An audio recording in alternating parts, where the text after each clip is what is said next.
Walang tao rito, hindi ba pwedeng subukan kahit isang beses lang? Napatigil si Marco, ang piano sa gitna ng sala ay tila buhay na humihinga. Si Marco lang mag-isa sa mansyon noong mga oras na iyon. Ang kakaibang pagkahumaling ay mas matindi kaysa karaniwan. Dahan-dahang lumakad si Marco patungo sa piano. Abot kamay lang ito. Sa huli, nilabag niya ang bawal. Walang nakakaalam. Sa sandaling iyon, isang bagay na hindi na mababawi ang mangyayari. Bago magsimula ang kuwento, pindutin ang subscribe at like at mag-iwan ng komento kung saan kayo nakikinig, at sana ay mapuno ng swerte ang inyong lugar. Maligayang pagdating sa aming channel. Bago tayo magsimula, mangyaring sabihin kung saan kayo nanonood, gusto naming malaman. Sana ay masiyahan kayo sa pakikinig sa nakakaaliw na kuwentong ito. Medyo malamig pa ang hangin noong madaling araw. Pinunasan ni Sofia ang hawakan ng itim na sedan at sinilip ang sarili sa salamin. Maayos ang kurbata, plansado ang polo. Ngayon ang unang araw niya bilang bagong driver ni Chairman Ramos.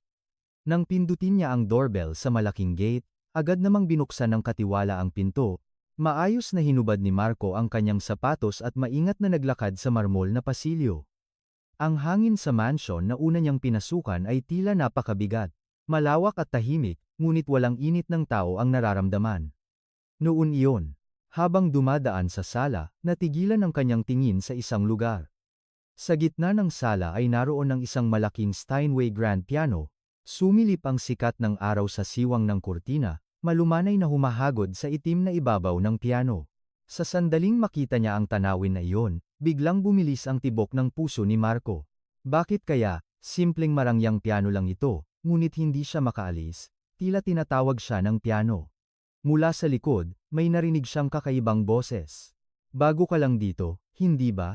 Lumingon si Marco at nakita ang isang babaeng nasa katamtamang edad na may hawak na kagamitan sa paglilinis. Siya si Manang Linda, ang tagapamahala ng bahay. Ah, oo. Ako po ang bagong driver simula ngayon. Ngumiti si Manang Linda at sumulyap sa piano. Ganyan ang lahat, kapag una nilang nakita ang piano na iyan, natitigilan sila. Maganda, hindi ba? Mukhang luma na, pero maganda pa rin ang kalagayan. Tumango si Marco, at ibinaba ni Manang Linda ang kanyang boses. Pero, alam mo, iyan ang pinakamahalagang bagay dito sa bahay. Mismong si Ginang Alcaraz ang nagpupunas niyan tuwing umaga. Hindi tayo pwedeng lumapit sa keyboard, sabi niya, huwag nating hahawakan. Sa sandaling marinig niya ang mga salitang iyon, naramdaman ni Marco ang isang hindi maipaliwanag na lamig. Hindi lang dahil mahal na bagay ito, ganoon ba? Oo. Siguro may kuwento iyan. Kinuha ni Manang Linda ang walis at lumipat sa ibang silid. Naiwan si Marco mag-isa at muling tiningnan ang piano. Kumislap ang sikat ng araw sa ibabaw ng keyboard. Pagkatapos ng ilang sandali, may narinig siyang yabag mula sa ikalawang palapag. Isang mabigat ngunit pigil na ritmo. Sumilip ang silweta ni Chairman Ramos sa ibabaw ng hagdanan, at dahan-dahang bumaba sa kanyang likuran si Ginang Alcaraz. Pumasok ang chairman sa sala at nakita si Marco. Sa sandaling iyon, isang kakaibang pagbabago ang sumilay sa mukha ng chairman, hindi maintindihan kung gulat ba, o pagkalito, o kung ano paman. Ngunit panandalian lamang iyon, at bumalik agad ang chairman sa kanyang karaniwang walang ekspresyong mukha. Siya ba? Maikling tanong ng chairman, at tumango si Ginang Alcaraz. Opo, siya po ang bagong driver ngayon. Tuwid na yumuko si Marco at bumati. Ako po si Marco Alarcon. Maraming salamat po sa inyong pagtanggap, Marco, ha? Tiningnan siya sandali ng chairman. May hindi maipaliwanag na bigat sa tingin na iyon, natural na lumipat ang tingin ng chairman patungo sa sala. Naroon ang piano na tinatamaan ng sikat ng araw sa umaga. Biglang kumislap ang mga mata ng chairman. Ito ay isang komplikadong emosyon, tila may naalala ngunit pilit na iniiwasan. Nakatingin din si Ginang Alcaraz kay Marco. May hindi maipaliwanag na emosyon din sa kanyang mga mata. Natiyak mo na ba ang kalsada? Biglang binago ng chairman ang usapan. Ang kanyang boses ay matigas ngunit may bahid ng panginginig. Opo, chairman, maayos po ang trapiko papunta sa trabaho. Mabuti, kung gayon, umalis na tayo. Nauna ang chairman patungo sa pintuan, at sumunod si Marco. Nang buksan niya ang pinto ng kotse, lumabas si Ginang Alcaraz mula sa pintuan upang ihatid ang kanyang asawa. Huwag kang magpahuli ngayon. Malumanay ang kanyang boses ngunit may bahid ng panghihina. Tiningnan ni Marco ang mukha niya sa side mirror ng passenger side. Ang mga mata niya ay puno ng hindi maipaliwanag na pangungulila. Umupo si Marco sa driver's seat at inayos ang rearview mirror habang sinisilip ang ekspresyon ng chairman. Nakaupo si Chairman Ramos sa likod, nagbabasa ng tablet. Nakakabilib ang kanyang pagtuon sa trabaho sa kabila ng maagang oras. Pumunta tayo sa Gangnam main office. Mahina at kalmado ang boses ng chairman. Tahimik na pinaandar ni Marco ang kotse. Dahan-dahang umandar ang sasakyan. Medyo walang tao pa ang kalsada at sumisilip ang sikat ng araw sa bintana ng kotse. Nang huminto sila sa traffic light, biglang nagtanong ang chairman. Gaano ka nakatagal nagmamaneho? 5 taon na po, chairman. Saan ka nagtrabaho dati? Nagmaneho po ako para sa isang executive ng isang maliit hanggang katamtamang laki ng kumpanya. Hindi na nagtanong pa ang chairman. Muli niyang ibinalik ang tingin sa tablet. Tahimik na nagmaneho lang si Marco. Tumugtog ang klasikong musika sa radyo, piano. Biglang nagritmo ang mga daliri ni Marco sa manibela, hindi niya namalayan ang ginawa niya. Pagdating sa kumpanya, naunang bumaba ang chairman. Sunduin mo ako ng 3 ng hapon. Bago iyon, dumaan ka sa bahay at kunin ang briefcase ko. Nasa mesa sa study room. Opo, chairman. Yumuko si Marco at agad na pumasok ang chairman sa gusali. Habang pabalik sa mansyon, medyo kinabahan si Marco. Kailangan na naman niyang dumaan sa piano. Ewan kung bakit, pero kapag nakikita niya ang piano na iyon, kakaiba ang tibok ng puso niya. Nang buksan niya ang pintuan, tahimik ang bahay. Tanging ingay ng vacuum cleaner ni Manang Linda, ang kasambahay, ang naririnig sa malayo. Maingat na nagtungo si Marco sa study room. Kailangan niyang dumaan sa sala, ngunit may tao sa sala. Si Ginang Alcaraz ay nasa harap ng piano. Pinupunasan niya ang piano ng puting tela. Maingat, tila nag-aalaga ng isang mahalagang kayamanan. Nang pumasok si Marco, tiningnan siya ni Ginang Alcaraz. Driver, may kailangan po ba kayo? Kukunin ko po ang briefcase ng chairman. Ganoon po ba? Ang study room ay doon po. Ipinahiwatig ni Ginang Alcaraz ang direksyon. Puno ng libro ang study room. Nakakabilib ang mga estante ng libro na bumabalot sa isang dingding.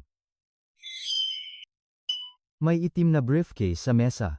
Sa sandaling kukunin ni Marco ang bag, napansin niya ang isang larawan sa mesa. Ito ay isang family picture. Isang larawan ng chairman at ng kanyang asawa kasama ang isang batang babae. Malamang, ang kanilang anak. Pagkatapos magpaalam kay Ginang Alcaraz, lumabas siya at muling lumingon. Sa labas ng malaking bintana, nakita niya si Ginang Alcaraz na nakatayo pa rin sa harap ng piano, tila malungkot ang kanyang likod. Sumakay siya sa kotse at sandaling nag-isip. Ang mga tao sa bahay na ito ay tila espesyal. Sa panlabas, mukha silang isang ordinaryong mayayamang pamilya, ngunit may isang mabigat na hangin na bumabalot, lalo na sa paligid ng piano na iyon. Nang papalapit ang alas, 3 ng hapon, muling nagtungo si Marco sa kumpanya. Pagdating niya, naghihintay na ang chairman sa lobby. Dala mo na ba ang briefcase? Opo. Nasa likod po. Tumango ang chairman at sumakay sa kotse. Ngunit sa halip na umuwi, sinabi niyang pumunta sila sa ibang lugar. Pumunta ka sa Sungbukdong Art Supply Store. Naroon ang anak ko. Opo. Pagdating sa art supply store, may naghihintay na dalaga sa labas. Ito ang anak ng chairman na nakita niya sa larawan. May dala siyang maraming kagamitan sa pagpipinta. Daddy, ang aga mo naman. Kumusta ang paghahanda sa exhibition? Opo. Maayos naman po. Nang sumakay ang anak sa kotse, nagkatinginan sila ni Marco. Hello po, kayo po ba ang bagong driver? Ako po si Ana Ramos. Marco Alarcon po. Nice to meet you po. Ngumiti ng maliwanag si Ana, sa hindi malamang dahilan, tila pamilyar ang ngiti na iyon. Habang pauwi, nag-usap ang mag-ama tungkol sa exhibition. Sinabi ni Ana na may solo exhibition siya sa susunod na buwan. Tahimik lang na nakikinig ang chairman sa kanyang anak. Hindi tulad ng kanyang karaniwang istriktong itsura, mas malumanay siya sa harap ng kanyang anak. Pagdating sa mansyon, naunang bumaba si Ana. Driver, mukhang kailangan mo rin akong tulungan sa schedule ko simula bukas, sabi ni Daddy. Opo. Pumasok si Ana sa bahay at sumunod ang chairman. Mukhang mas magiging abala siya simula bukas. Ang bagong trabaho ni Marco ay magmaneho kay Ana sa art supply store at sa academy para sa paghahanda ng exhibition ni Ana. Isang umaga, lumabas si Ana ng pintuan na may dalang art supply bag. Driver, Marco Alarcon po ang pangalan ninyo, hindi po ba? Maganda ang pangalan ninyo. Tila pamilyar ang pakiramdam. Ngumiti si Marco nang walang iniisip at sumagot. Ganoon po ba? Akala ko po ay ordinaryong pangalan lang. Isinandal ni Ana ang kanyang gamit sa likuran at umupo. Pag-andar ng sasakyan, kinuha niya ang kanyang notebook mula sa bag at may tiningnan. Ngayon, dumaan po muna tayo sa Jongno Art Supply Store at pagkatapos ay sa Academy. Nag-order po ako ng canvas. Opo, medyo traffic dahil sa oras ng pagpasok sa trabaho. Nang huminto sila sa traffic light, tumingin si Ana sa labas ng bintana at sinabi, Nobyembre na pala. Sa susunod na buwan na ang exhibition, ang dami pang dapat ihanda. Tiningnan ni Marco si Ana sa rearview mirror. Nag-aalala ang ekspresyon niya ngunit may kasama ring excitement. Ito po ba ang inyong unang solo exhibition? Opo, kaya mas kinakabahan ako. Sana ay magawa ko ng maayos. Dumating sila sa art supply store, isang maliit na art supply store sa ikalawang palapag ng isang lumang gusali. Sinabi ni Ana habang umaakyat sa hagdanan, napakabait po ng may-ari dito. Simula pa po noong college ay dito na ako bumibili. Ang art supply store ay may amoy ng pintura at kahoy. Puno ng mga brush ang isang dingding at sa kabilang bahagi naman ay nakaayos ang iba't ibang laki ng canvas. Naghintay si Marco sa pasukan habang kinukuha ni Ana ang kanyang in-order na canvas. Tingnan niyo po, driver. May dalang maliit na sketchbook si Ana. Ito po ang sketch ng ipipinta ko para sa exhibition. Ano po sa tingin niyo? Isang sketch ito na gawa sa lapis, isang tanawin ng dagat, mayroon itong horizon, alon, at isang maliit na isla sa malayo. Ang ganda po, napuntahan niyo na po ba sa totoong buhay? Ito po ang lugar na pinuntahan namin ng pamilya ko noong bata pa ako, malabo na ang alaala, pero nananatili ang pakiramdam. May bahid ng pangungulila sa boses ni Ana. Ikinarga nila ang canvas sa kotse at nagtungo sa academy. Ang Art Academy kung saan nagtuturo si Ana ay malapit sa university area. Pagdating nila, sinabi ni Ana, mga 1.5 oras po, ang aabutin. Maaari po kayong maghintay sa cafe o manatili sa kotse. Maghihintay po ako sa labas. Umupo si Marco sa kalapit na bench at nagbasa ng pahayagan. Paminsan-minsan ay tinitingnan niya ang bintana ng academy at nakita si Ana na nagtuturo sa mga estudyante. Seryoso ngunit malumanay ang kanyang ekspresyon.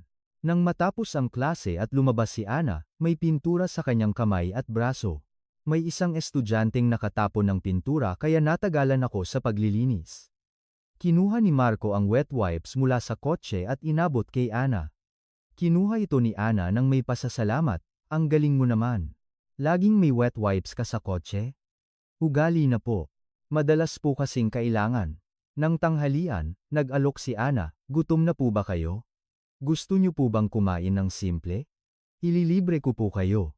Araw-araw niyo po akong hinahatid, iyan lang po ang kaya kong gawin. Nagtungo sila sa isang maliit na tindahan ng pagkain malapit sa paaralan. Nag-order sila ng kimbap at ramen. Ito ay isang ordinaryong tanghalian ngunit tila komportable. Interesado po ba kayo sa sining, driver? Tanong ni Ana habang kumakain ng kimbap. Hindi po masyado, pero gusto ko pong tumingin. Kung may oras po kayo sa susunod, bisitahin niyo po ang studio ko. Masaya rin po ang makita ang proseso ng pagpipinta. Bumalik sila sa art supply store sa hapon.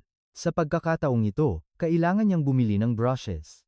Habang pumipili si Ana ng brushes, tiningnan ni Marco ang loob ng tindahan. Napansin niya ang isang lumang painting ng piano na nakasabit sa isang dingding. Sa hindi malamang dahilan, nanatili ang kanyang tingin doon. Maganda ang painting na iyan, hindi ba? Lumapit si Ana at sinabi, iyan daw po ang ipininta ng nanay ng may-ari ng art supply store. Pianist daw po siya dati. Siguro po, ay mahal niya ang piano. Nararamdaman ko po sa painting. Ngumiti si Ana, habang nakatingin kay Marco. Driver, nararamdaman mo rin po ba? Sa tuwing nakikita ko ang painting na iyan, may nararamdaman din po ako, tila pangungulila. Tahimik ang loob ng kotse habang pauwi. Naunang nagsalita si Ana. Driver, siguro po pagod na kayo sa pagmamaneho buong araw, hindi po ba? Ayos lang po. Trabaho ko po ito, salamat pa rin po. Nakakakomportable po akong naglalakbay dahil sa inyo. Nang huminto sila sa traffic light, isang mahinang musika ang tumugtog sa radyo. Piano piece ito, nilakasan ang volume ni Ana. Kilala mo ba ang kantang ito? Nocturne ni Chopin. Hindi po masyado, pero maganda po, madalas daw po itong tugtugin ng nanay ko noon. Hindi ko po syempre naaalala, pero minsan po ay sinasabi ni Daddy. Gustong magtanong ni Marco sa sinabi niya ngunit pinigilan niya ang sarili. Ito ang unang pagkakataon na narinig niya na tumugtog ng piano ang nanay ni Ana. Nang dumating sila sa mansyon, nakatayo si Ginang Alcaraz sa pintuan, mukhang hinihintay niya ang kanyang anak. Ana, gabi ka na naman. Abalang-abala po ako sa paghahanda ng exhibition. Bumababa si Ana sa kotse at kinuha ang canvas. Tiningnan nito ni Ginang Alcaraz at sinabi, malaking painting ang ginagawa mo. Opo. Sa pagkakataong ito, gusto ko pong pagandahin pa. Habang pinapanood ang mag-ina na pumasok sa bahay, biglang naisip ni Marco. Bakit hindi na tumutugtog ng piano si Ginang Alcaraz ngayon? At bakit sinabi ni Ana na hindi pa niya nakita ang kanyang ina na tumugtog ng piano? Nagtataka siya ngunit hindi niya kailangang malaman. Driver lang siya. Kinabukasan ng hapon, habang naghahanda ang mag-asawa para sa outing, nagmaneho si Marco papasok labas ng mansyon para ihanda ang kotse. Napakaliwanag ng araw. Ang sikat ng araw mula sa walang ulap na langit ay nagbibigay liwanag sa buong mansyon. Natagalan sila sa pag-alis dahil matagal na kausap ng chairman sa telepono. Naghintay si Marco sa pasukan at sandaling lumakad patungo sa sala. Ginawa lang niya ito para magpalipas ng oras, ngunit habang dumadaan sa sala, hindi sinasadya, napatigil siya sa harap ng piano. Ang sikat ng araw sa hapon ay nagbibigay liwanag sa sala. Ang makintab na ibabaw ng piano ay malumanay na sumasalamin sa liwanag. Bagamat itim ang piano, sa sikat ng araw ay tila may malalim na kulay kape ito. Lumapit si Marco sa piano nang hindi niya namamalayan, abot kamay lang ito. Nakasara ng mahigpit ang takip ng keyboard, at walang anumang nakalagay doon. Karaniwan, may mga larawan o dekorasyon na inilalagay sa piano, ngunit ang piano na ito ay naroon lang sa kanyang sarili. Nang lumapit siya, may nakita siyang maliliit na gasgas sa gilid ng piano, mga lumang bakas. Ebidensya na matagal nang ginagamit ng isang tao ang piano na ito, ngunit ngayon, walang sino man ang tumutugtog nito. Sa sandaling iyon, may narinig siyang mahinang yabag mula sa kanyang likuran. Iyan ang piano. Isang bahagyang basag na boses. Lumingon si Marco at nakita si Ginang Alcaraz. Nakaayos pa rin siya tulad ng dati, ngunit may hindi maipaliwanag na pagod sa kanyang mga mata. Umurong si Marco ng isang hakbang at yumuko. Pasensya na po. Dumaan lang po ako, ayos lang. Dahan-dahang lumapit si Ginang Alcaraz habang nakatingin sa piano. Inabot niya ang kanyang kamay at malumanay na hinagod ang ibabaw ng piano. Tila nag-aalaga ng isang matagal ng kaibigan. Ganyan talaga ang lahat, kapag bagong dating, matagal nilang tinitingnan niyan, maingat na nagtanong si Marco. Ang ganda po talaga ng piano, pero bakit po walang tumutugtog? Huminto ang kamay ni Ginang Alcaraz. Sandaling katahimikan ang namayani. Narinig ang tunog ng ibon sa labas ng bintana. Napagdesisyonan namin na hindi na ulit ito tutugtugin. Ang kanyang boses ay kalmado ngunit may malalim na kahulugan. Gustong magtanong pa ni Marco ngunit hindi niya magawa. Napakalungkot ng ekspresyon ng Ginang. Pasensya na po. Naitanong ko pa. Hindi, ayos lang, natural lang na magtaka ka. Ngumiti ng mahina si Ginang Alcaraz, ngunit ang ngiti na iyon ay mas malungkot. Araw-araw ko itong pinupunasan. Para hindi magalikabok kahit isang araw. Hindi naintindihan ni Marco ang kanyang sinasabi, ngunit tila naramdaman niya ang kanyang damdamin. Ang pagpupunas ng piano ay hindi lamang simpleng paglilinis, kundi isang kilos upang maprotektahan ang isang bagay. Noon iyon, mula sa ikalawang palapag, narinig ang boses ng chairman. Mahal, handa na ba? Inangat ni Ginang Alcaraz ang kanyang ulo. Opo, papunta na po. Tiningnan niya si Marco at sinabi, ayaw ng asawa ko na makita ang piano na ito. Kaya laging mabilis siyang dumadaan. Noon lang naisip ni Marco na umiiwas ang chairman na tumingin sa piano tuwing dumadaan siya sa sala. Tila sinasadya niyang huwag tignan ang piano. Bumaba ang chairman sa hagdanan. Pumasok sa sala at nakita si Marco at Ginang Alcaraz na nakatayo sa harap ng piano. Biglang nanigas ang kanyang ekspresyon. Anong ginagawa mo? Mas matalas ang kanyang boses kaysa dati, tahimik na sumagot si Ginang Alcaraz. Nag-uusap lang po kami. Hindi tumingin ang chairman sa piano at nagtungo sa pintuan. Umalis na tayo. Nagmamadaling sumunod si Marco. Pag-andar ng kotse, sinilip niya ang mag-asawa sa rearview mirror. Nakatingin silang pareho sa labas ng bintana. Puno ng katahimikan ang hangin sa loob ng kotse.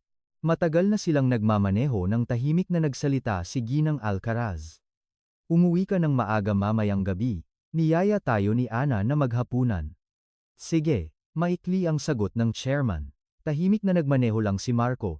Noong gabing iyon, pagkatapos ihatid ang pamilya sa bahay at makita ang kanilang likod habang pumapasok sila, naisip niya. May nangyari nga yata sa bahay na ito, lalo na sa paligid ng piano na iyon. Malapit nang matapos ang paghahanda ni Ana para sa exhibition. Pinaandar ni Marco ang kotse at nang umandar ito, binuksan ni Ana ng bahagya ang bintana. Pumasok ang hangin sa umaga sa loob ng kotse. Nang tumugtog ang piano melody sa radyo, nilakasan ni Ana ang volume. Mahilig po ba kayo sa piano? Tanong ni Marco kay Ana sa rearview mirror. Opo. Gusto ko po. Gusto ko rin pong makinig. Hindi ko lang po kayang tumugtog. Tumango si Ana, at sinabi, hindi rin po ako marunong. Pero kakaiba, kapag nakikinig ako sa tunog ng piano, kumakalma ang pakiramdam ko. Mula pa po noong bata ako, ganyan na. Bahagyang humigpit ang pagkakahawak ni Marco sa manibela. Nararamdaman din niya ang parehong bagay. Kapag nakikinig siya sa tunog ng piano, tila kumakalma ang kanyang puso. Pagdating sa art supply store, naghintay si Marco sa labas habang pumipili si Ana ng mga gamit. Ilang sandali pagkatapos, lumabas si Ana na may dalang malaking bag. Gusto mo ba ng maulan na araw? Biglang tanong ni Ana. Tiningnan niya ang langit at nakita ang makapal na ulap.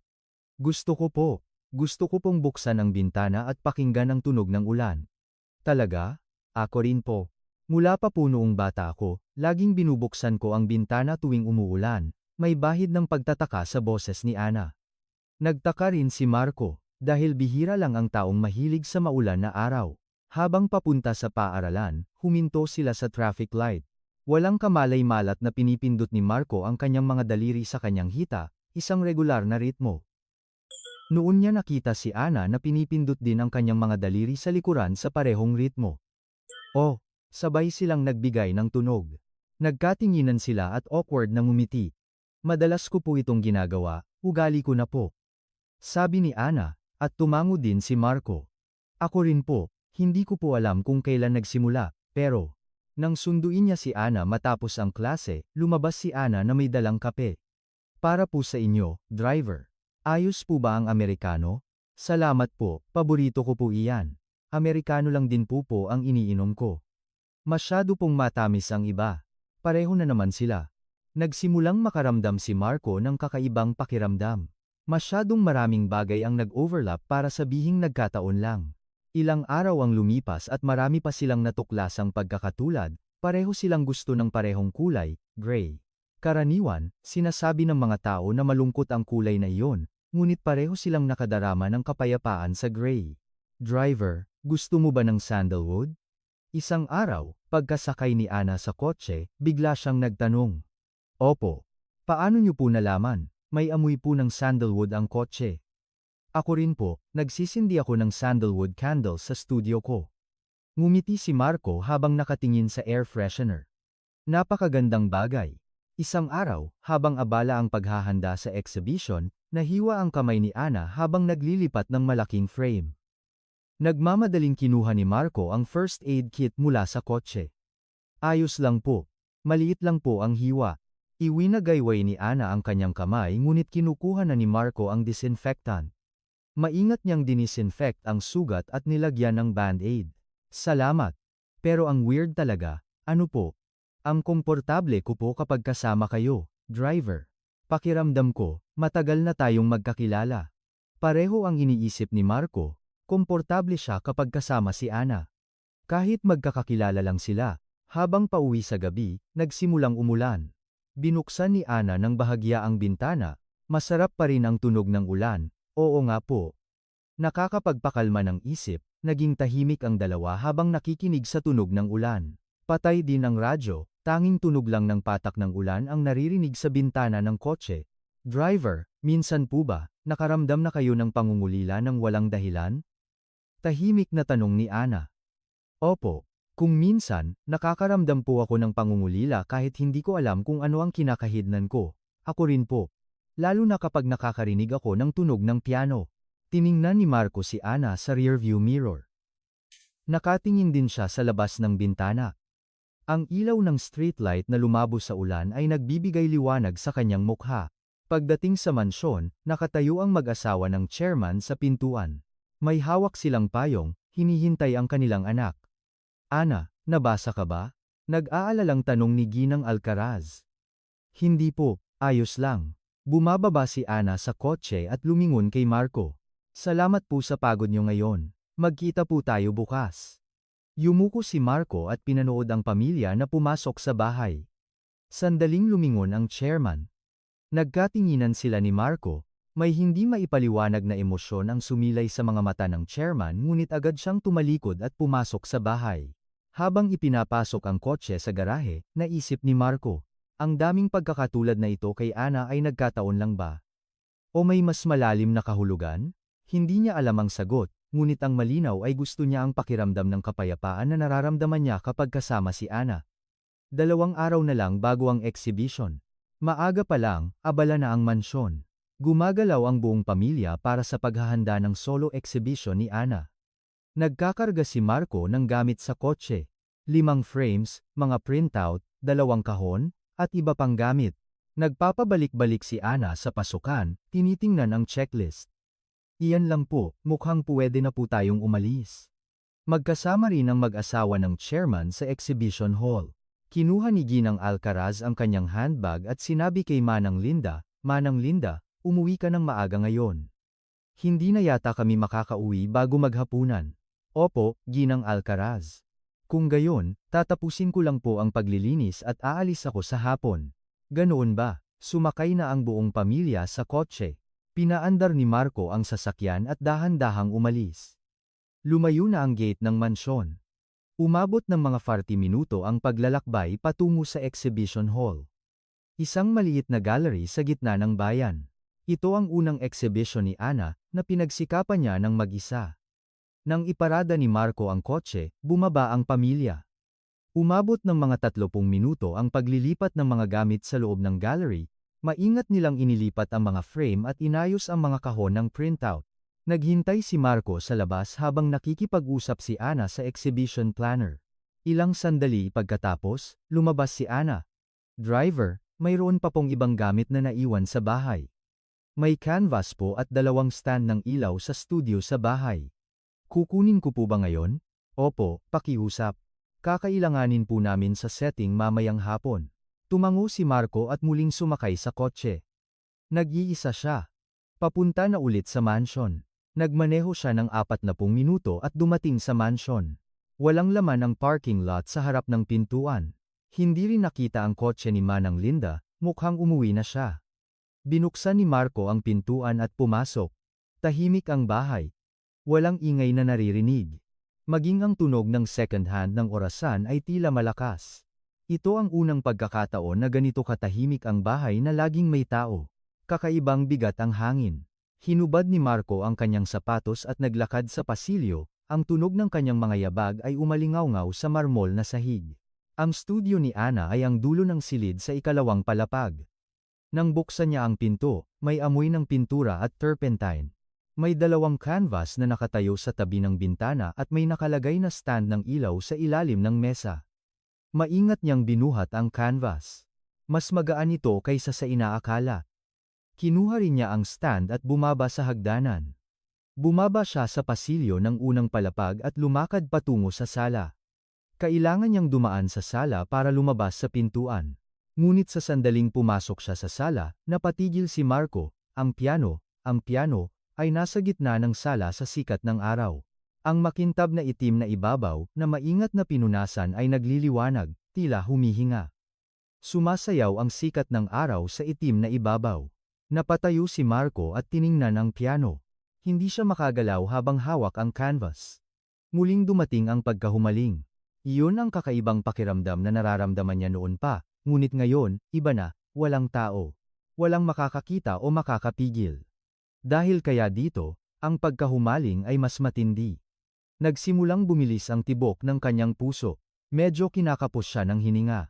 Ang pagkahumaling na naramdaman niya simula pa noong una siyang dumating sa bahay na ito ay ngayon ay hindi na mapigilan. Mayroong malabong bagay na muling sumilip sa kanyang isip. Hindi pa rin niya alam ang anyo nito. Ito ay isang piraso ng alaala na nawawala kapag sinubukan niyang hawakan at muling lumilitaw kapag sinubukan niyang balewalain. Ngunit tila mas malinaw ito kaysa dati.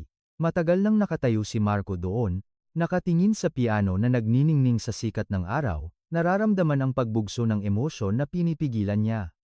Tila tumigil ang oras, walang ingay na naririnig. Tanging tibok lang ng kanyang puso ang umalingaw-ngaw sa kanyang tainga. Hindi niya akalain na ganito kaiba ang pakiramdam ng mag-isa. Karaniwan, kailangan niyang pigilan ang sarili. May pamilya, may kasambahay, at siya ay isang driver lang. Ngunit ngayon, wala talaga. Kaya, hindi niya kailangang itago ang pagkahumaling na ito. Ang pangungulila na ito. Dahan-dahang ibinaba ni Marco ang canvas sa sahig. At lumakad siya patungo sa piano. Abot kamay lang ito. Ang takip ng keyboard ay nasa harap niya.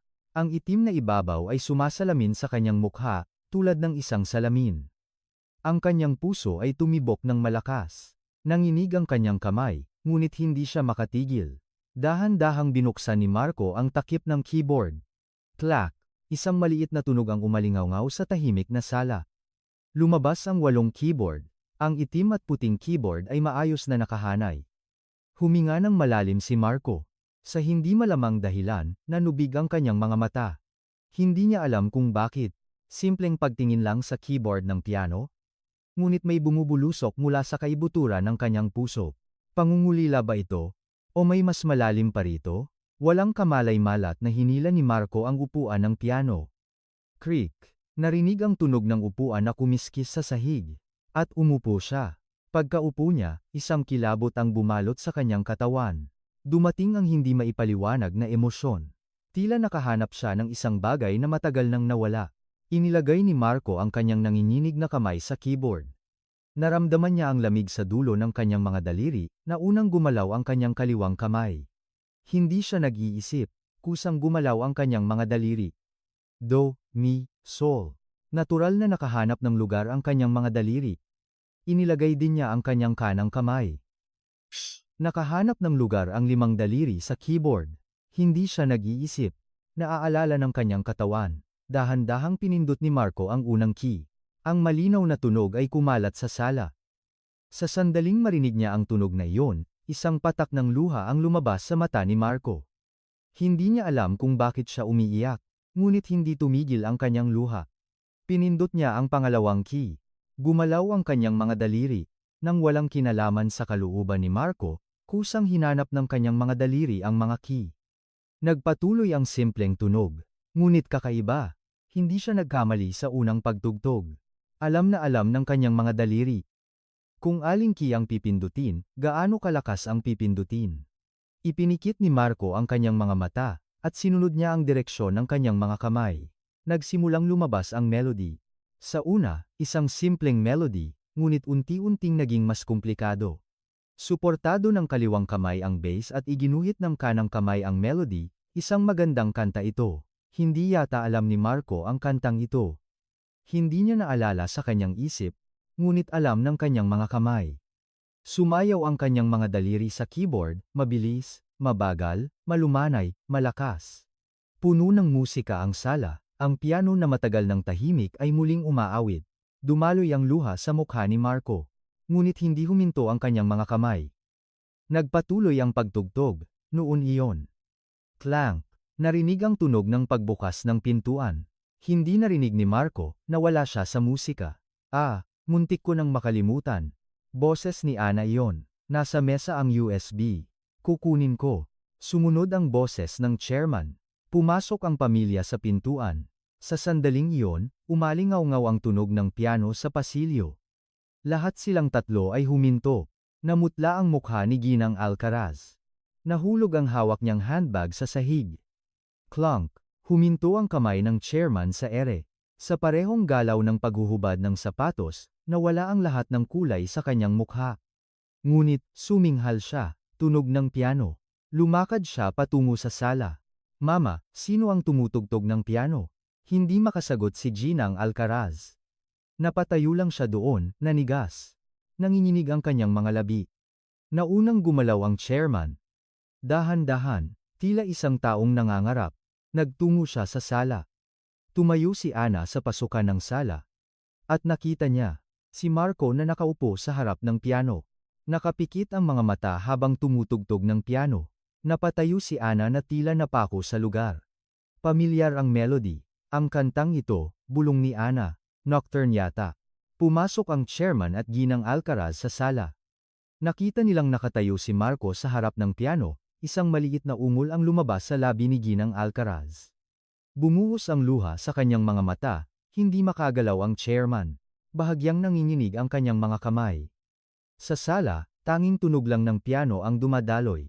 Nakapikit pa rin ang mga mata ni Marco habang tumutugtog. Tatlo silang nanood sa eksena nang walang kahit anong hininga. Ang huling nota ay umalingaw-ngaw sa sala. Dahan-dahang bumaba ang mga daliri ni Marco mula sa keyboard. Noon lang siya natauhan, nalaman niya ang ginawa niya. Binuksan ni Marco ang kanyang mga mata, at dahan-dahang lumingon. Tatlong tao ang nakatayo sa pintuan. Nanigas ang puso ni Marco. Naroon ang mag-asawa ng chairman at si Ana. Nakatayo silang lahat, nakatingin sa kanya. Ako. Nagmamadaling tumayo si Marco mula sa upuan. Kumiskis ang upuan sa sahig, nang itulak ito pabalik. Pasensya na po. Yumuko ng malalim si Marco, nanginginig ang kanyang kamay. Nanginginig din ang kanyang mga binti, ako. Pasensya na po talaga, hindi ko po sinasadya. Nanginig ang kanyang boses nang hindi niya namamalayan. Umakyat ang chairman ng isang hakbang. Namutla ang kanyang mukha, mahigpit na nakasara ang kanyang mga labi. Ikaw, mahina ang boses ng chairman. Ikaw, paano ka naglakas loob? Galit? May bahid ng pigil na galit sa kanyang boses. Mas yumuko si Marco. Pasensya na po, chairman. Walang depensa. Hindi ka ba nakinig? Unti-unting lumakas ang boses ng chairman. Sinabi ko na huwag mong hahawakan ang piano na iyan. Pasensya na po, ikaw lang. Nagpatuloy ang chairman, ngunit biglang huminto. Ang kanyang tingin ay napunta sa piano. Bukas ang keyboard. Ang keyboard na nahawakan ni Marco kanina, nawala ang galit sa mukha ng chairman.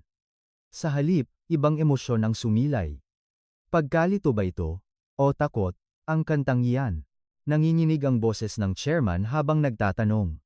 Ang kantang tinugtog mo kanina, ano iyon? Inangat ni Marco ang kanyang ulo. Ako. Hindi ko rin po alam. Kusang gumalaw lang ang mga kamay ko. Chopin's Nocturne. Bulong ng chairman. Nanginginig ang kanyang mga mata. Nocturne no. 20. Sumandal si Ginang Alcaraz sa dingding. Tila nawala ng lakas ang kanyang mga binti. Paano? Isang mahinang ungol ang lumabas sa labi ni Ginang Alcaraz. Paano mo natugtog ang kantang iyan? Bumuhos ang luha sa kanyang mga mata. Hindi makasagot si Marco. Hindi niya alam kung anong nangyayari. Tinakpan ni Ginang Alcaraz ang kanyang bibig. Ang hikbi ay lumabas sa pagitan ng kanyang mga daliri. Honey. Sinubukan ng chairman na hawakan ang kanyang asawa, ngunit tumalikod si Ginang Alcaraz. Pasensya na, ako. Tumakbo siya palabas ng sala. Nagpumilit siyang umakyat sa hagdanan. Boom! Boom! Narinig ang yabag niya paakyat sa ikalawang palapag. At ang tunog ng pagsara ng pinto. Bang! Naging tahimik ang sala. Nananatili ang chairman sa kanyang kinatatayuan. Hindi siya makagalaw. Nanginginig ang kanyang mga kamay. Kinuyom niya ang kanyang kamao at binuo at binitawan ng paulit-ulit. Hindi makahinga ng maayos si Marco. Chairman, pasensya na po talaga. Ikaw.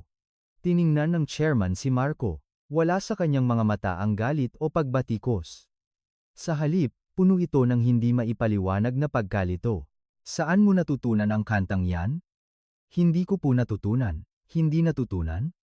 Opo, hindi po ako marunong tumugtog ng piano. Pero kusang gumalaw ang mga daliri ko. Tahimik na tiningnan ng chairman si Marco. Mahaba ang katahimikan. Piniga ng katahimikan ang puso ni Marco. Umalis ka, mahinang sinabi ng chairman. Chairman, ngayon po, umuwi ka na, mag-usap na lang tayo bukas. Yumuko si Marco. Pasensya na po. Maingat niyang isinara ang takip ng keyboard ng piano, at umalis siya sa sala. Tiningnan ng chairman ang hagdanan. Ang direksyon kung saan umakyat ang kanyang asawa, Ana. Lumabas ang boses ng chairman ng walang lakas. Mukhang hindi ako makakasama sa paghahanda ng exhibition. Tiningnan ni Ana ang kanyang ama, iba ang ekspresyon ng kanyang ama sa karaniwan. Kailangan kong tingnan si mama. Opo? Daddy, ayos lang po, tahimik na sumagot si Ana. Pupunta po ako kasama ang driver. Tumango ang chairman, at dahan-dahang umakyat sa hagdanan. Sandaling nanatili si Ana sa kanyang kinatatayuan. Tiningnan niya ang walang laman na sala. Tahimik na naroon ang piano. Huminga siya ng malalim at nagtungo sa pintuan. Mula sa labas, narinig ang tunog ng pag-andar ng kotse. Nang buksan ni Ana ang pinto at lumabas, bumaba si Marco mula sa kotse at binuksan ang pinto para sa kanya. Pasensya na po, muling yumuko si Marco. Tahimik na sumakay si Ana sa likurang upuan, umandar ang kotse.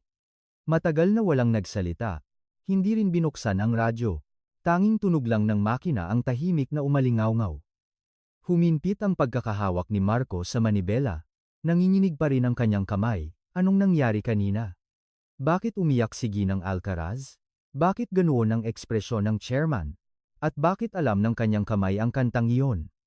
Ang sakit ng kanyang puso. Dumating ang hindi maipaliwanag na kalungkutan, huminto ang kotse sa traffic light. Tiningnan ni Marco si Ana sa rearview mirror. Nakatingin din siya sa labas ng bintana. Nagpatuloy ang katahimikan. Mga 30 minuto pa bago sila makarating sa exhibition hall, tahimik pa rin ang loob ng kotse. Sinubukan niyang mag-focus sa pagmamaneho ngunit patuloy na gumagala ang kanyang isip, ang pakiramdam ng keyboard sa dulo ng kanyang mga daliri ay hindi mawala, nagbago ang traffic light sa pula.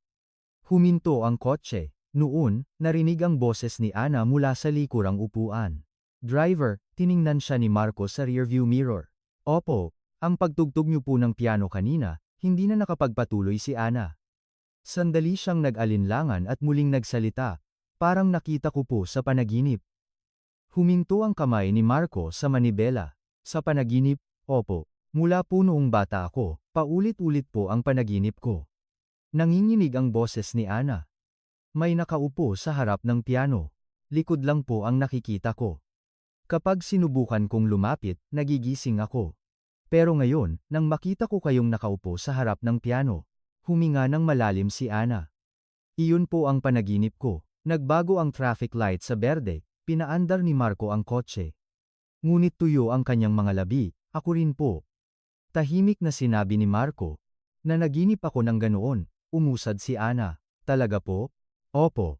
May nakaupo sa harap ng piano. Pero kapag sinubukan kong lumapit, laging nagigising ako. Hindi ko po nakikita ang mukha. Lumakas ang hininga ni Ana. Pareho tayo. Nagkaroon ng sandaling katahimikan sa pagitan nilang dalawa. Kakaibang bigat ang hangin sa loob ng kotse. Driver, muling nagsalita si Ana. Hindi ba po tayo masyadong kakaiba? Kakaiba po, pareho tayo ng panaginip at pareho tayo ng gusto. Nanginginig ang boses ni Ana. Pareho tayong gusto ng maulan na araw, gray, sandalwood, Amerikano, at maging ang ritmo ng pagpindot ng daliri ay pareho. Sa simula, akala ko ay nagkataon lang. Pero masyado ng marami. Pareho ang iniisip ni Marco. Naramdaman ko rin po. Nakakakomportable po akong kasama kayo, bini-bini. Ako rin po, pakiramdam ko, matagal na tayong magkakakilala, driver. Nagkatinginan silang dalawa. Naging tahimik ang loob ng kotse. Tumitingin sa labas ng bintana si Ana at dahan-dahang nagsimulang magsalita. Driver, may pamilya po ba kayo? Lumaki po ako sa piling ng lola ko, mga magulang mo po. Hindi ko po alam. Sabi po ng lola ko, kinuha niya ako sa ampunan. Narinig ang hininga ni Ana, ilang taon po. Hindi ko po sigurado. Sabi po ng lola ko, nasa 6 na taong gulang daw po ako noon. Nanginginig ang kamay ni Ana. 6 na taon. Kinuha niya ang isang bagay mula sa kanyang bag, wallet ito.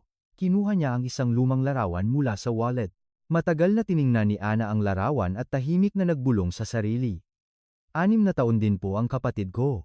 Hindi sumagot si Marco. Hindi niya alam kung anong sasabihin. Hinawakan ni Ana ang larawan sa kanyang dibdib. Driver, opo, kailan po ang birthday niyo? Hindi ko po matandaan. Pero sabi ng lola ko, March 15 daw po. Namutla ang mukha ni Ana. Kinagat niya ang kanyang labi. Nagsimulang mamuo ang luha sa kanyang mga mata. March 15 din po ang birthday ko. Hindi nakapagsalita si Marco. Tumitingin si Ana sa labas ng bintana.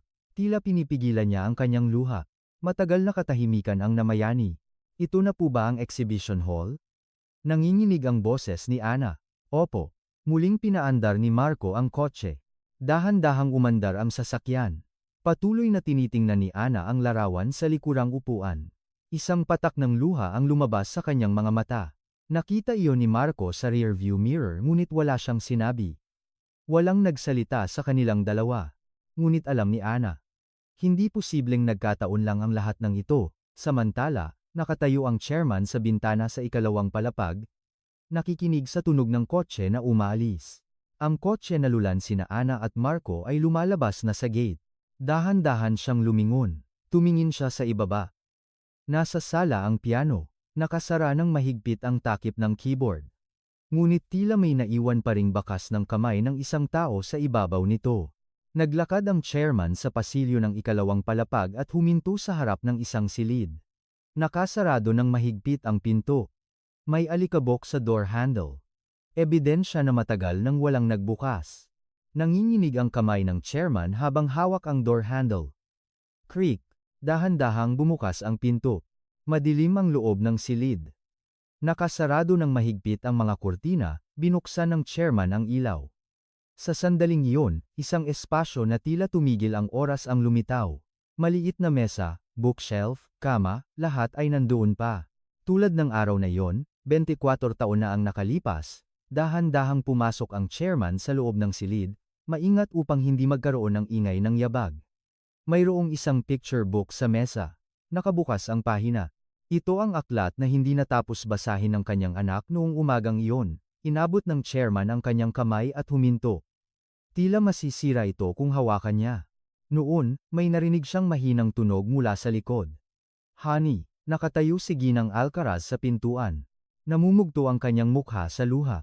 Nandito ka rin pala. Tumango ang chairman, hindi siya makapagsalita. Pumasok si Ginang Alcaraz sa loob ng silid. Umupo siya sa maliit na upuan sa tabi ng kama. Hinagod ng kanyang kamay ang bedsheet. Pakiramdam ko, amoy pa rin ang anak ko. Nanginginig ang kanyang boses. Lumakad ang chairman sa bintana. Itinaas niya ang kurtina. Dumaloy ang sikat ng araw. Sa isang bahagi ng silid, mayroong isang maliit na laruang piano. Isang piano para sa mga bata na may pulang at asul na keyboard. Lumuhod ang chairman sa harap nito. Kung gaano niya kamahal ito. Basag ang kanyang boses. Araw-araw, paggising niya, ito ang unang tinutugtog niya. Medyo hilaw pa, pero pinagsisikapan niya pa rin. Tumayo si Ginang Alcaraz at lumapit sa kanyang asawa. Lumuhod din siya sa harap ng laruang piano. Ako ang nagturo sa kanya. Hinagod ni Ginang Alcaraz ang mga kinang nanginginig na kamay. Nocturne. Inayos ko sa mas madaling bersyon at tinuruan ko siya. Gustong-gusto niya iyon. Bumuhos ang luha sa kanyang mga mata. Araw-araw niya itong tinutugtog. Tuwing umaga, pagkagising ni Ana, dahan-dahan siyang babangon at lalapit sa akin para magpaturo ng piano. Napuno din ng luha ang mga mata ng chairman. Nang araw na iyon din. Nanginginig ang boses niya. Nang araw na iyon din, tumugtog siya sa umaga. Bago kami pumunta sa amusement park, sinabi niya sa akin, Daddy, pakinggan mo. Hindi na siya nakapagpatuloy. Birthday ni Marco at Ana noon. 6 na taong gulang, hikbi ni Ginang Alcaraz. Ang araw na sinabing happy birthday, at dinala namin sila sa amusement park. Binuhat ni Ginang Alcaraz ang laruang piano. Magaan ito, dahil laruan ito na gawa sa plastic. Ngunit para sa kanya, mas mabigat ito kaysa sa anumang bagay sa mundo. Nagkamali kami, hikbi ni Ginang Alcaraz. Isang sandali lang yon, isang sandali lang na nawala ang tingin namin. Kasalanan mo. Sinabi ng chairman, hindi, mas dapat ko silang binantayan. Nagkatinginan ang dalawa. Sa loob ng 24 taon, sinisisi nila ang kanilang sarili. Hinawakan ni Ginang Alcaraz ang laruang piano sa kanyang dibdib, hinahanap pa rin namin siya, sa panaginip. Umiyak siya. Araw-araw, napapanaginipan ko siya. Tila abot kamay lang siya, pero palaging lumalayo. Hindi ko siya maabot. Niyakap ng chairman ang kanyang asawa. Matagal na silang umiyak ng magkasama. Sa silid, tanging ang kanilang mga hikbilang ang umalingaw-ngaw. Matapos ang mahabang sandali, tahimik na sinabi ni Ginang Alcaraz, "Honey, Yung taong iyon kanina, yung driver." Itinaas ng chairman ang kanyang ulo. Ang kantang tinugtog niya ay ang huling kantang tinugtog ng anak natin. Alam ko rin, nanginginig ang boses ng chairman, pareho talaga. Pati ang pagpindot, tempo, at maging ang galaw ng kamay. Tiningnan ni Ginang Alcaraz ang kanyang asawa, nakita mo rin, di ba? Ang paraan ng paghawak niya sa kinang kaliwang kamay. Pareho sa anak natin. Bagamat bata pa siya, patuloy na nag-overlap ang imahe, hindi sumagot ang chairman. Hindi siya makasagot, kung sakali. Nanginginig ang boses ni Ginang Alcaraz. Kung sakali, possible kaya? Tiningnan ng chairman ang mga mata ng kanyang asawa. Sa mga mata na iyon ay may pag-asa at takot ng sabay. Hindi ko alam, tahimik na sinabi ng chairman. Pero hindi ko rin maiwasang isipin iyon. Muling tiningnan ni Ginang Alcaraz ang laruang piano. Ang maliliit na key ay kumikinang sa sikat ng araw. Paano kung, bulong niya? Paano kung totoo nga, hindi na siya nakapagpatuloy? Masyado itong malaking pag-asa, isang pag-asa, na hindi niya kayang hilingin. Dahan-dahang ibinalik ni Ginang Alcaraz ang laruang piano sa kanyang lugar. Maingat, tila naglalagay ng sanggol. Lumabas ang dalawa sa silid. Bago isara ang pinto, muling tiningnan ng chairman ang loob ng silid. Ang maliit na mesa, mga laruan, at ang piano lahat ay naghihintay pa rin. Naghihintay sa pagbabalik ng may-ari. Dahan-dahang isinara ng chairman ang pinto. Matagal na nakatayo ang dalawa sa pasilyo nang walang imik. Sa parehong oras, dumating sina Marco at Ana sa exhibition hall. Nang iparada ni Marco ang kotse, dahan-dahang bumaba si Ana. Mga 3 oras po yata ako. Iba ang boses ni Ana, sa karaniwan, wala itong lakas. Opo, maghihintay po ako sa labas. Tumango si Ana at pumasok sa gallery. Bumababa si Marco sa kotse at umupo sa kalapit na bench. Nanginginig pa rin ang kanyang kamay. Ang pakiramdam ng pagpindot sa keyboard ay nananatili sa dulo ng kanyang mga daliri. Bakit alam ng kanyang kamay ang kantang iyon? Bakit siya umiyak nang umupo siya sa harap ng piano? Inangat ni Marco ang kanyang ulo at tiningnan ang langit. Dahan-dahang gumagalaw ang ulap. Nakita niya si Ana sa labas ng salamin ng gallery. Nakikipag-usap siya sa exhibition planner. Inaayos niya ang posisyon ng mga obra, tinitingnan ang ilaw, at nilalagay ang mga panel ng description. Propesyonal siya, ngunit alam ni Marco. Minsan nanginginig ang kanyang kamay. Sa tuwing lilingon siya sa labas ng bintana, nanginginig ang kanyang mga mata. Dahan-dahang lumipas ang oras. Hindi rin makaupo ng tahimik si Marco. Tumayo siya at naglakad sa paligid ng gallery. Naglakad siya nang walang iniisip at muling bumalik sa bench. Nagsimulang lumubog ang araw. Bandang 6:00 ng gabi, bumukas ang pinto ng gallery, lumabas si Ana, mas maputla ang kanyang mukha. Pula ang kanyang mga mata. Salamat po sa pagod. Binuksan ni Marco ang pinto ng kotse para sa kanya. Sumakay si Ana sa likurang upuan nang walang pasasalamat. Umandar ang kotse, walang nagsalita. Hindi rin binuksan ang radyo. Tanging tunog lang ng makina ang tahimik na umalingaw-ngaw. Mga 40 minuto ang biyahe papunta sa mansyon. Mahaba ang katahimikan. Nang huminto ang kotse sa traffic light, tahimik na sinabi ni Ana, "Driver, opo. Salamat po talaga sa pagod niyo ngayon, hindi po, kung sakali." Huminto si Ana. "Kung sakali pong may malaman ako, tatawagan ko po kayo." Tumango si Marco, hindi na siya nagtanong pa. Dumating sila sa mansyon, may ilaw sa pintuan, "Pumasok na po kayo." Sabi ni Marco. Bumababa si Ana sa kotse. Ilang hakbang siyang lumakad at lumingon. "Mag-ingat din po kayo, driver." "Opo. Kita po tayo bukas." Tumango si Ana at pumasok sa pintuan. Nagsara ang pinto. Matagal na nakaupo si Marco doon, at pinaandar ang kotse patungo sa kanyang bahay. Dumating siya sa bahay bandang 7:00 ng gabi. Ito ay isang maliit na villa sa ikalawang palapag. Binuksan ni Marco ang pintuan at pumasok. "Marco, dumating ka na?" Narinig ang boses ng lola niya mula sa kwarto. "Opo, lola, dumating na po ako." Sumagot si Marco habang hinuhubad ang sapatos. Nanginginig ang kanyang boses. "Nakakain ka na ba ng hapunan? Nasa refrigerator po ang ulam." "Sige, alam ko na, lola." Nagsara ang pinto ng kwarto. Lumakad si Marco sa sala at umupo sa sofa. Nawalan siya ng lakas sa buong katawan. Napakahaba ng araw na ito. Ang pagtugtog ng piano, ang pagkabigla ng pamilya, ang pag-uusap nila ni Ana, lahat ay tila panaginip. Ipinikit ni Marco ang kanyang mga mata, at muling bumalik sa alaala ang eksena. Ang kanyang kamay na gumagalaw sa keyboard. Ang melody na kusang dumadaloy. At ang luha ni Linang Alcaraz. Bakit? Bulong ni Marco. Bakit alam ko ang kantang iyon? Walang sagot. Noon, bumukas ang pinto ng kwarto. Lumabas ang lola, isang babaeng nasa 70s na bahagyang kuba. Marco, anong problema? Lumapit ang lola na may nag-aalalang mukha. Bakit ganyan ang mukha mo? May nangyari ba sa trabaho? Itinaas ni Marco ang kanyang ulo. Nakita niya ang kulubot na mukha ng lola, ang mukha na laging nag-aalala para sa kanya. Hindi po, lola. Ayos lang po, ayos. Mukha kang umiiyak.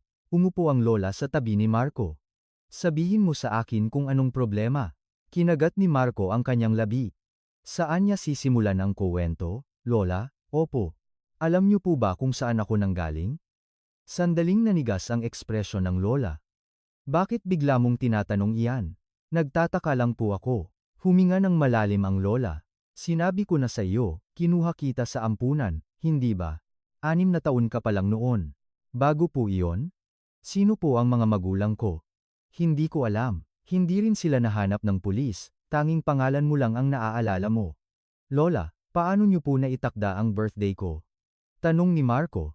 Ang sabi sa ampunan, March 15 ang araw na nawalan ka ng mga magulang at napunta ka sa ampunan, kaya iyon ang ginawa kong birthday mo.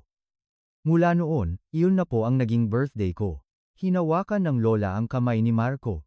Bakit mo tinatanong ang mga bagay na ito, may nangyari ba? Hindi makasagot si Marco, paano niya sasabihin sa lola niya? Ang nangyari ngayong araw? Wala po, bigla lang po akong nagtaka. Matagal na tiningnan ng lola si Marco, may tinatago ka. Wala po, ilang taon kitang pinalaki, sa tingin mo hindi ko alam? Tinapik ng lola ang balikat ni Marco. Sabihin mo kung nahihirapan ka. Huwag mong kimkimin mag-isa. Tumango si Marco, tumayo ang lola, matulog ka ng maaga, may pasok ka pa bukas. Opo, lola. Pumasok ang lola sa kwarto at naiwan si Marco mag-isa. May larawan na nakalagay sa maliit na cabinet sa sala. Isang larawan ni Marco noong bata pa at ng lola. Tumayo si Marco at kinuha ang larawan. Nakangiti siya sa larawan. Mahigpit na hawak ang kamay ng lola. Lola! Nanginginig ang boses ni Marco habang bumubulong. Kung sakali pong makahanap ako ng ibang pamilya, hindi na siya nakapagpatuloy, umiyak siya. Hindi niya alam kung bakit siya umiyak. Kung malungkot ba, o takot, o pangungulila. Hindi niya alam. Basta hindi tumigil ang kanyang luha. Matapos ang mahabang pag-iyak, ibinalik ni Marco ang larawan sa kanyang lugar. Tumingin siya sa labas ng bintana. Malalim na ang gabi. Pumasok si Marco sa kanyang kwarto at humiga sa kama. Ngunit hindi siya makatulog. Tiningnan niya ang kisame at inalala ang mga nangyari ngayong araw. Ang keyboard ng piano, ang melody na dumadaloy, ang pag-uusap nila ni Ana, ang birthday lahat ay tila nagkakatugma, ngunit hindi siya makakumpirma. Masyado itong malaking bagay. Nasa sala si Ana, nakaupo sa sofa. Nakaupo ang kanyang mga magulang sa harap niya, parehong nag-aalalang nakatingin ang chairman at Ginang Alcaraz sa kanilang anak. Kumusta ang paghahanda sa exhibition? Tanong ng chairman. Opo, maayos naman po. Nanginginig ang boses ni Ana. Hinawakan ni Ginang Alcaraz ang kamay ng kanyang anak. Anong problema? Hindi maganda ang mukha mo. Kinagat ni Ana ang kanyang labi. Sasabihin ba niya? Sa sandaling banggitin niya ito, magbabago ang lahat. Ngunit hindi niya ito kayang hindi sabihin. Mama, Papa, nanginginig ang boses ni Ana. May sasabihin po ako sa inyo. Tiningnan siya ng mag-asawa. Huminga ng malalim si Ana. Si Marco po. Bumuhos ang luha sa kanyang mga mata. Baka po siya ang kapatid ko. Naging tahimik ang sala. Hindi makagalaw ang chairman at Ginang Alcaraz. Namutla ang mukha ng chairman. Anong sinasabi mo? Nanginginig ang boses niya. Kinuha ni Ana ang kanyang wallet mula sa kanyang bag. Kinuha niya ang isang lumang larawan mula doon. Ito po ang laging dala-dala ko. Ibinigay niya ang larawan sa kanyang mga magulang, isang lalaking bata na nakaupo sa harap ng piano at isang batang babae na nakatayo sa tabi nito. Magkambal sila noong bata pa. Kinuha ni Ginang Alcaraz ang larawan. Labis na nanginginig ang kanyang kamay, Marco. Bulong ni Ginang Alcaraz habang hinahaplos ang lalaking bata sa larawan, ang Marco namin. Magkambal ang magkapatid sa larawan ngunit hindi sila magkamukha. Ang anak na babae ay kamukha ng ina at ang anak na lalaki ay kamukha ng ama. Nakita ko po ang larawan na ito sa kotse kanina. Nagpatuloy si Ana. Nagtanong po ako kay Marco kung may pamilya siya. Nanginginig ang boses niya. Lumaki raw po siya sa lola niya. Kinuha raw po siya sa ampunan, 6 na taong gulang po siya noon, dumaloy ang luha sa mata ni Ginang Alcaraz, 6 na taon, at ang birthday po niya, umiyak si Ana, March 15 daw po. Ang araw daw po na itinatakda ng lola niya. Nagkataon lang po ba ito? Mahigpit na hinawakan ng chairman ang likod ng sofa. Namutla ang kanyang kamay sa sobrang higpit ng hawak, hindi lang po iyan. Nagpatuloy si Ana, marami po kaming pagkakapareho. Gusto po namin ng maulan na araw, gusto ng gray, gusto ng sandalwood, nagbilang siya ng mga daliri. Amerikano lang po ang iniinom namin, at maging ang ritmo ng pagpindot ng daliri ay pareho, maging ang panaginip ay pareho. Panaginip? Tanong ni Ginang Alcaraz. Opo. May nakaupo sa harap ng piano, pero kapag lumapit ako, nagigising ako. Mula pa po noong bata ako, ganyan na ang panaginip ko. Pareho raw po ang panaginip ni Marco. Nanginig ang labi ni Ginang Alcaraz. At mas nanginginig ang boses ni Ana. Ang paboritong kanta po ni Kuya. Chopin's Nocturne No. 20. Tinugtog po iyan ni Marco kanina. Umiyak siya. Hindi raw po siya natuto, pero kusang gumalaw ang mga kamay niya. Ang itsura niya po ay tulad ng nakita ko sa panaginip ko. Hinawakan ni Ginang Alcaraz ang larawan sa kanyang dibdib. Dumaloy ang luha sa kanyang mga mata. Tumayo ang chairman at lumakad patungo sa bintana. Matagal siyang nakatayo doon na nakatalikod. Bahagyang nanginginig ang kanyang balikat. Masyado ng marami, sabi ni Ana, masyado ng marami para sabihing nagkataon lang. Mahabang katahimikan ang namayani. Dahan-dahang lumingon ang chairman, namumula ang kanyang mga mata. Kailangan nating kumpirmahin. Mahina ngunit matigas ang boses ng chairman, para matiyak. Itinaas ni Ginang Alcaraz ang kanyang ulo. Paano po, may paraan, sabi ng chairman. DNA test. Makukumpirma natin sa pamamagitan yan. Nagkatinginan si Ana at ang kanyang mga magulang. Talaga po ba si Kuya? Walang nakasagot, ngunit iisa ang iniisip ng tatlo. Isang himala ba ang nangyari pagkalipas ng 24 taon? Kinabukasan ng umaga, maagang gumising ang chairman, bago pa sumikat ang araw.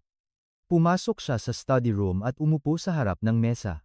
Ang impormasyon na nahanap niya sa internet kagabi, ay umikot sa kanyang isip, DNA test, laway, buhok, ginamit na tasa anumang bagay ay posible. Kinuyom ng chairman ang kanyang kamao. Nanginginig ang kanyang kamay. Kailangan ba talaga niyang gawin ito?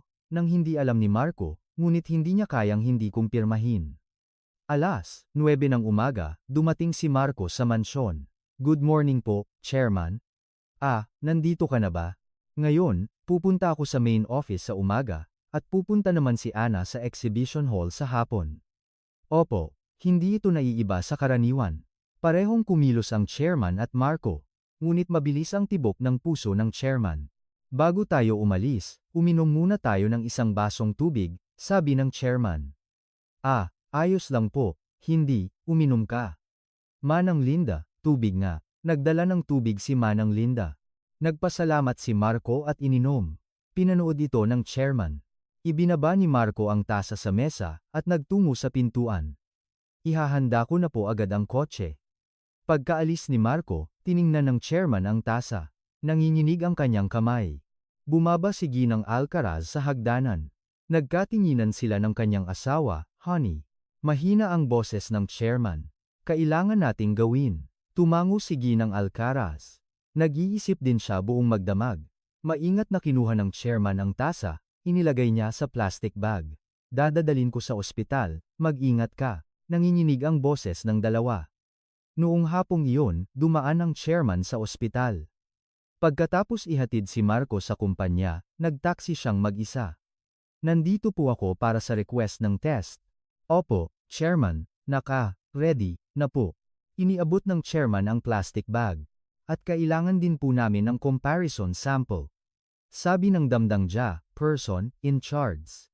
Kinuha ng chairman ang kanyang laway sa pamamagitan ng cotton swab. Lalabas po ang resulta sa loob ng 1 linggo. Opo. Lumabas ang chairman sa ospital. Nasilaw siya sa sikat ng araw. Ngunit wala siyang makita. Noong gabing iyon, nagtipon ang pamilya sa sala ng mansyon. Talaga po kaya si Kuya? Tahimik na tanong ni Ana. Hindi ko alam. Sagot ng chairman. Pero malalaman na natin. Nakatingin si Ginang Alcaraz sa labas ng bintana. Pula ang kanyang mga mata, kung sakali po talaga. Nanginginig ang boses niya. Paano po natin sasabihin? Sa loob ng 24 taon. Hindi na siya nakapagpatuloy. Hinawakan ng chairman ang kamay ng kanyang asawa. Hintayin muna natin. Mula kinabukasan, ang 1 linggo ay naging pinakamahabang panahon. Dumating si Marco sa trabaho, tulad ng dati. Nagmaneho siya para sa chairman, inihatid si Ana, at gumawa ng mga karaniwang gawain. Ngunit hindi siya komportable. Kaya't sinikap niyang mag-focus lang sa trabaho, madalas na sinisilip ng chairman si Marco sa rearview mirror habang nasa kotse. Ang kanyang likod, habang nagmamaneho. Ang ugali niyang pinipindot ang kanyang tuhod, gamit ang kanyang mga daliri kapag humihinto sa traffic light. Si Ginang Alcaraz ay laging lumalabas sa pintuan upang salubungin si Marco tuwing darating siya sa mansyon. Hindi niya ito ginagawa dati. Hello po, Ginang Alcaraz. Ah, sige. Mag-ingat ka. Maikli lang ang kanilang pag-uusap, ngunit sinikap ni Ginang Alcaraz na tandaan ang kanyang boses, mukha, at lakad.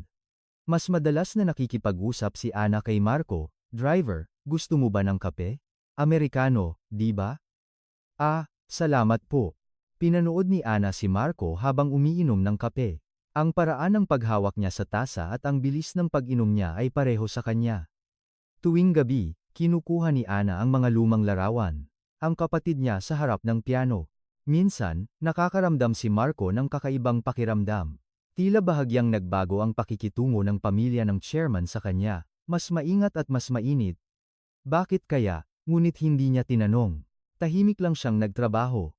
Sa gabi ng 3 araw, nagtungo si Ginang Alcaraz sa silid ng kanyang anak, umupo siya sa harap ng laruang piano. Marco, bulong niya, talaga bang bumalik ka? Pinindot niya ang isang maliit na key. Ting narinig ang tunog. Lumabas ang luha. Sa 5 araw, nakita ng chairman ang mga papeles sa opisina, at ibinaba ang panulat. Hindi siya makapag-concentrate. Tumingin siya sa labas ng bintana. Naghihintay si Marco sa tabi ng kotse. Nakita niya ang kanyang gilid na tinatamaan ng sikat ng araw. Naisip niya, ganyan na kaya kalaki ang anak ko?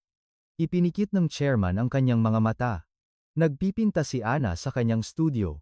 Kinuha niya ang brush at huminto. May nakapinta na piano sa canvas. At ang likod ng isang taong nakaupo sa harap nito. Sino ang pinipinturahan niya? Ang kanyang kuya ba? O si Marco? Sa umaga ng 7 araw, isang malaking sobre ang dumating sa mailbox, may nakatatak na logo ng ospital. Kinuha ng chairman ang sobre. Nanginginig ang kanyang kamay. Honey. Tinawag niya ang kanyang asawa. Tumakbo si Ginang Alcaraz pababa sa hagdanan. Dumating na, oo. Nagtungo ang dalawa sa sala. Lumabas din si Ana mula sa kanyang silid. Daddy, upo ka. Umupo ang tatlo sa sofa. Pinunit ng chairman ang sobre. Masyadong nanginginig ang kanyang kamay kaya muntik nang mapunit ang papel. Kinuha niya ang mga dokumento. Puno ito ng mga numero at termino. At ang huling linya, probability of paternity, 99.99%, 99%. Huminto ang kamay ng chairman. Tinakpan ni Ginang Alcaraz ang kanyang bibig. Tiningnan ni Ana ang mga dokumento sa likod ng balikat ng kanyang ama, 99.99. Nanginginig ang boses ng chairman habang binabasa. Match. Naging tahimik ang sala. Nagsimulang humikbi si Ginang Alcaraz. Talaga. Umiyak siya. Talaga bang bumalik ang anak namin? Mahigpit na kinuyom ng chairman ang mga dokumento. Dumaloy ang luha sa kanyang pisngi, 24 taon. Naghintay kami ng 24 taon. Tumayo si Ana at lumakad patungo sa bintana. May nakita siyang kotse sa labas. Naglilinis si Marco ng kotse. Kuya, bulong niya. Kinuha ng chairman ang telepono.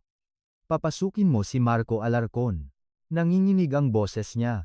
Kailangan na nating sabihin. Tumunog ang doorbell. Pumasok si Marco. Tinawag niyo po ako, ang boses niya ay tulad ng dati. Nakaupo ang pamilya sa sala, may kakaibang naramdaman si Marco.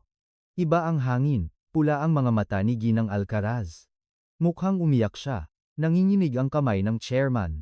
Umiiyak si Ana habang nakatingin kay Marco. Anong problema po? Maingat na tanong ni Marco. Tumayo ang chairman, may hawak na dokumento sa kanyang kamay. Upo, upo, ka. Dahan-dahang umupo si Marco sa sofa, bilis ng tibok ng kanyang puso, tumayo ang chairman sa harap ni Marco. May luha sa kanyang mga mata, ikaw. Nanginginig ang boses ng chairman, ikaw ang anak namin. Tila huminto ang paghinga ni Marco. Po? Nagsagawa kami ng DNA test. Iniabot ng chairman ang dokumento. 99.999% match. Ikaw ang anak namin. Kinuha ni Marco ang dokumento. Nanginginig ang kanyang kamay. Hindi niya makita ng maayos ang mga letra. Ano po ito? Ang anak namin na nawala 24 taon na ang nakalipas, tumayo si Ginang Alcaraz at lumapit. Marco, ang Marco namin. Nabasag ang kanyang boses sa pag-iyak. Nawala siya sa amusement park.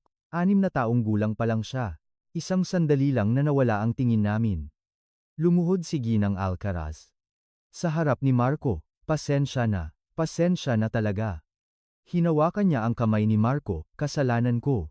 Hindi kita naprotektahan. Hindi makasagot si Marco. Naging blanko ang kanyang isip.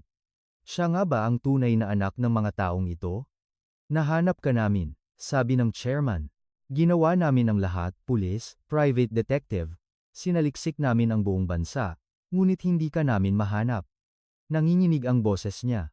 Sinabi mo, pangalan mo lang ang naaalala mo, Marco, di ba? Opo? Iyan ang pangalan ko, Marco Ramos. Ang pangalan na ibinigay namin, dumaloy ang luha sa mata ni Marco, Marco Ramos, iyon ang kanyang tunay na pangalan. Hindi ni isang araw, kinuyom ng chairman ang kanyang kamao. Hindi ni isang araw, hindi ka namin nakalimutan. Tuwing birthday mo, tuwing gabi, iniisip ka namin. Inilagay niya ang kanyang kamay sa balikat ni Marco. Inaasahan ko na maayos ang buhay mo sa kung saan. Nagdadasal ako na may mag-aalaga sa iyo. Itinaas ni Marco ang kanyang ulo. Tiningnan niya ang mukha ng chairman. Nakilala niyo po ba ako? Hindi. Ikiniling ng chairman ang kanyang ulo. Hindi ko masiguro. 24 taon na ang lumipas, akala ko, nagkataon lang ang pagkapareho ng pangalan. Hinaplos ni Ginang Alcaraz ang mukha ni Marco. Ang laki mo na, ganito ka nakalaki. Umiyak siya. Dapat ako ang nagpalaki sa iyo. Dapat kasama kita sa lahat ng panahon mo. Nanginginig ang boses ni Marco, masaya po ako. Napakabuti po ng lola ko sa akin. Tumango si Ginang Alcaraz. Nagpapasalamat ako sa kanya. Ginawa niya ang dapat kong gawin. Lumapit si Ana, kuya. Hinawakan niya ang kamay ni Marco. Totoo ka ng kuya. Tama ang naramdaman ko. Tiningnan ni Marco si Ana, kaya pala ang dami nating pagkakapareho. Oo. Umiyak at ngumiti si Ana. Magkakambal tayo, dizygotic twins. Magkakambal, bulong ni Marco. Kaya pala komportable siya kapag kasama si Ana. Magkapareho sila ng panaginip, gusto ng parehong bagay, at nagtapik ng parehong ritmo, ang piano. Tanong ni Marco. Bakit po alam ng kamay ko ang kantang iyon? Pinunasan ni Ginang Alcaraz ang kanyang luha. Ako ang nagturo sa iyo. Gustong-gusto mo ang piano mula pa noong 3 taong gulang ka. Pati ang Chopin's Nocturne, oo. Paborito kong kanta, araw-araw ko itong tinutugtog. Pagkagising ni Ana, dahan-dahan akong bumabangon. Ipinikit ni Marco ang kanyang mga mata, tila may malabong bagay na bumabalik sa kanyang isip, keyboard ng piano. Isang taong nakangiti sa tabi niya. Mainit na haplos, mama. Lumabas ang salitang iyon sa labi ni Marco. Sa unang pagkakataon na sinabi niya ang salitang iyon, niyakap ni Ginang Alcaraz si Marco, oo, ako ang mama mo. Ang mama mo. Matagal na silang umiyak ng magkasama. Umiyak din ang chairman at Ana, 24 taon. Pagkalipas ng 24 taon, muling nagkita. Napakahabang panahon, napakasakit na panahon. Ngunit ngayon, tapos na. Muling nagtipon ang pamilya. Bumalik sa kanyang lugar ang nawalang piraso. Sa isang bahagi ng sala ay naroon ang piano. Tahimik na nagniningning sa sikat ng araw. Pinunasan ng chairman ang kanyang luha at tinapik ang balikat ni Marco. Maligayang pagbabalik sa bahay, anak. Tumango si Marco, hindi tumigil ang luha. Ngunit ang luha na ito ay hindi kalungkutan. Kagalakan ito, at ginhawa, nalaman niya kung sino siya. Nalaman niya kung saan siya nanggaling. Nalaman niya na may pamilyang nagmamahal sa kanya. Si Marco Alarcon, o si Marco Ramos, ay bumalik sa bahay. Pagkalipas ng 20 taon, sa wakas, siya ay nakatira na sa tunay na bahay. Kasama ang kanyang minamahal na pamilya.